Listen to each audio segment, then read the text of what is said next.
Thank you for tuning in to this Dance Friends audiocast. My name is Sarah. Our topic today is to ask the following questions about our dancing. Does it look good? Does it feel good? Does it work? It is natural in dance, as it is in life, to think of things as black and white, either or, right and wrong. But things are seldom so clear-cut.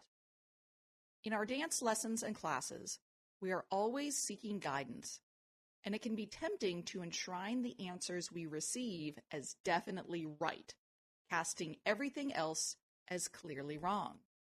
But dancing doesn't work that way.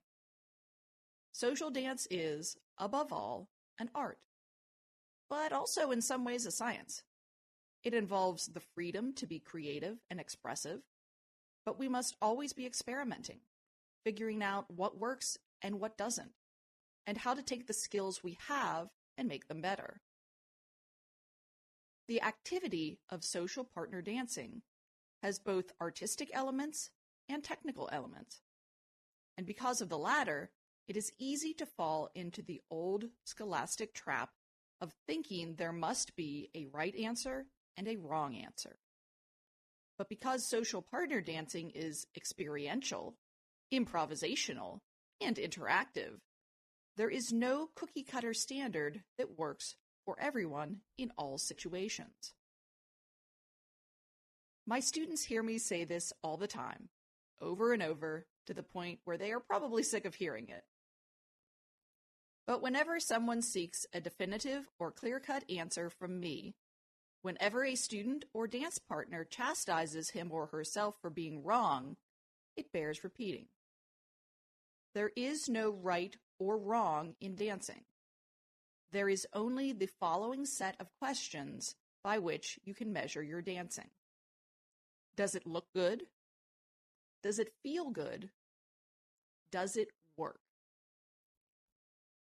If the answer to all those questions is yes, then there's not much for a dance teacher to complain about. Unless you're trying to win competitions, there is no greater objective standard for your dancing. And of course, these questions are much more subjective than any imagined measuring stick of right and wrong. Let's take some time to explore each of these questions so that you can understand how they relate to your dancing. Does it look good? Obviously, aesthetics are very personal, and they are evaluated differently in different contexts. It's sort of like how you decide what to wear when you get ready to leave the house. The jeans and t-shirt you put on today might stick out as looking terribly underdressed at a black tie wedding, but alternatively, the jeans and t-shirt will look great when you're playing pool at the neighborhood bar. Likewise, if the groom wears his tux to a baseball game, he's going to look goofy for being so overdressed. In the same way, you have to ask yourself, how do you want your dancing to look? Where are you going to be dancing, and what aesthetic makes the most sense for those events? Are you dancing in a competition, exhibition, or performance? That's where you want the most formal, most technically demanding dancing and the fanciest styling. Virtually everywhere else, even at a black tie wedding, you're going to want a more relaxed aesthetic. Social dancing does not require strict technique and elaborate styling. In fact, in some social situations, you're better off without it. The question then becomes, how do you want to look? The average dance student answers that question with some variation of, I want to look like I know what I'm doing. To me, that sounds like confidence and competence. The good news is that it's pretty easy to look competent and confident doing partner dancing.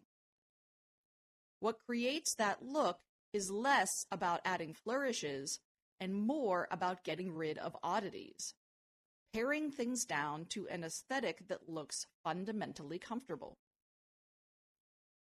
As a teacher, one of the first things I look at when I'm assessing the visual quality of my students' dancing is comfort.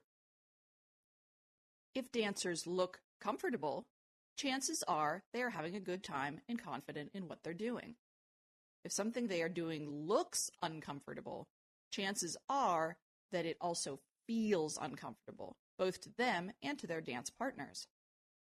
If I can smooth out those rough edges so that the dancers look and feel comfortable, then they're going to look good as a result. Some people want to look good in a different way, typically in a way that requires some sort of advanced styling. That's wonderful, and I'm happy to add those stylistic accents. But it is important to be solid in that basic, comfortable mode before worrying about anything extra. No matter what, looking good starts with that basic, clean dance aesthetic and grows from there. Either way, the answer to your first question, does it look good, is an entirely personal decision, and a good teacher will help you to reach that goal so that you can look and feel your best on the dance floor. Does it feel good? This question can be a trickier one to answer, in part because muscle memory is always a factor in dance.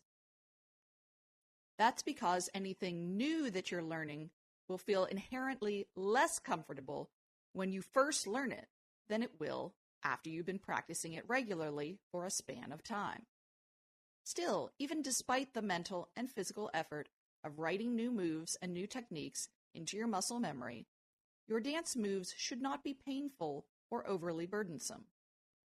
If a dance move you're doing is notably uncomfortable and not getting any better after regular practice, it needs some troubleshooting. Most often, I find this question relevant to lead-follow interactions. When any particular two partners dance together, certain moves, patterns, and actions may be more or less comfortable. If it's a one-off or once-in-a-while partnership at a social dance, it may not be worth troubleshooting in depth. But if you're experiencing discomfort with certain actions while dancing with a regular partner, or if you experience the same problems while dancing with most partners, it merits some attention. Make a note of what feels off or uncomfortable and ask your personal lesson instructor to help troubleshoot. These types of felt interactions are difficult to refine in group class format. Personalized attention is often necessary to address them. Similar to the "does it look good" question, does it feel good also has a very personal component that can vary from person to person. Does your dancing look and feel the way you want it to? Your dancing might look perfectly fine, but you want it to look differently.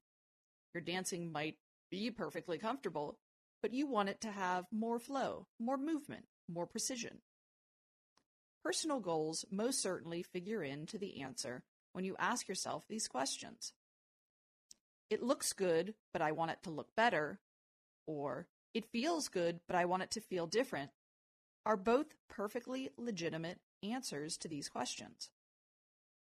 But they are extremely individualized and personalized answers that are much more nuanced than, is it right or wrong? Does it work? This one is the ultimate question. In theory, a dance move might look terrible and feel uncomfortable, but still work fine. However, it seems inherent in the concept of "it works" that a dance move should also feel good and look good if it's working well.